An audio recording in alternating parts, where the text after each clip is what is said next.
Hello guys, my name is Kashif Raza and welcome you guys to my YouTube channel. In the last video we learn what are the conditional statements and we learn if statement. In this video we see the example of if statement. So start our tutorial. Example of if statement. यहाँ पे हमने example के तौर पर एक programme लिया है जो मैंने पिछली दफ़ा भी डिस्कस किया था। यहाँ पे हम उसका प्रैक्टिकल करके देखते हैं कि हम किस तरह से इफ़ कंडीशन को अपने प्रोग्राम में यूज़ कर सकते हैं।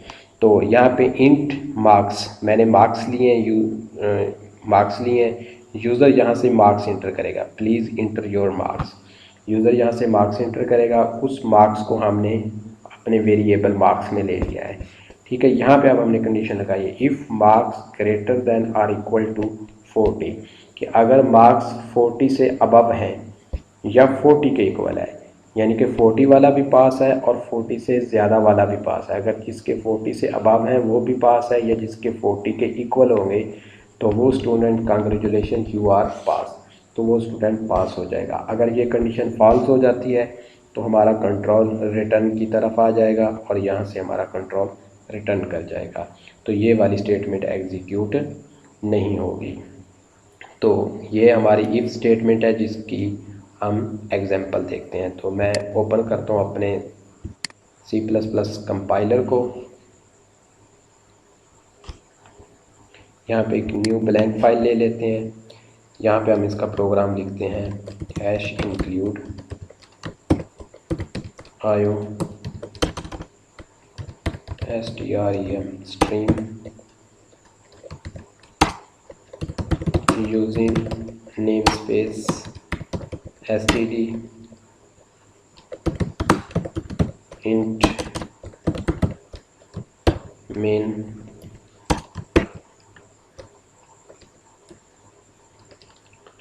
यहाँ पे मैं एक वेरिएबल लेता हूँ marks,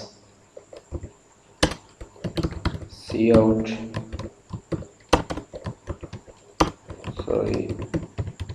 please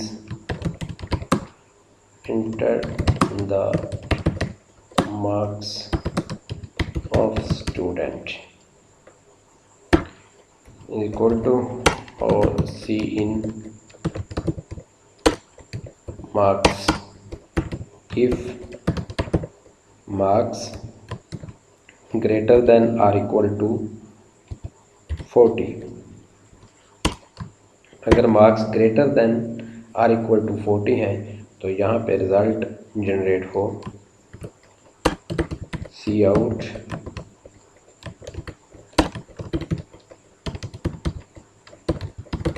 congratulations you are passed. तो यहाँ पे ये रिज़ल्ट जनरेट हो जाएगा कि यू आर पास्ड और यहाँ पे रिटर्न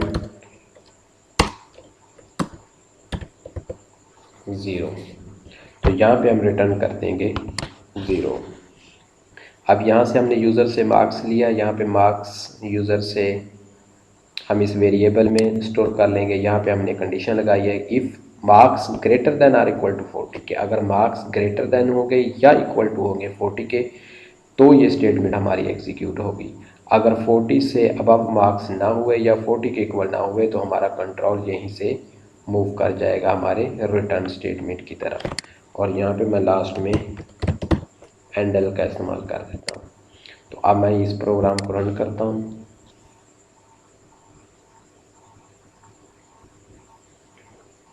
इसको यहाँ से नो कर देता हूँ।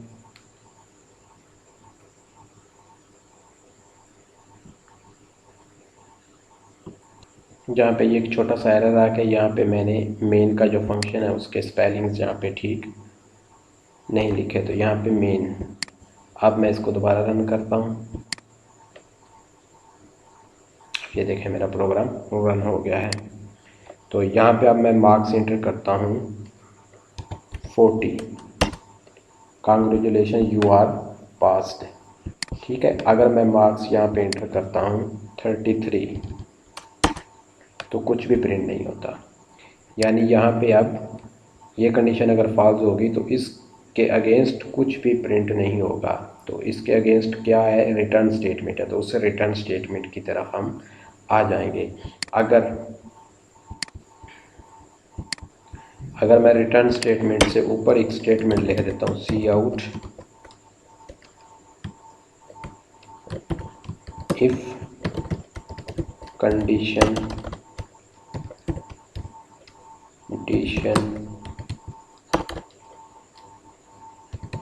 फेल, कि वो फेल हो गई है। अब देखें क्या होता है।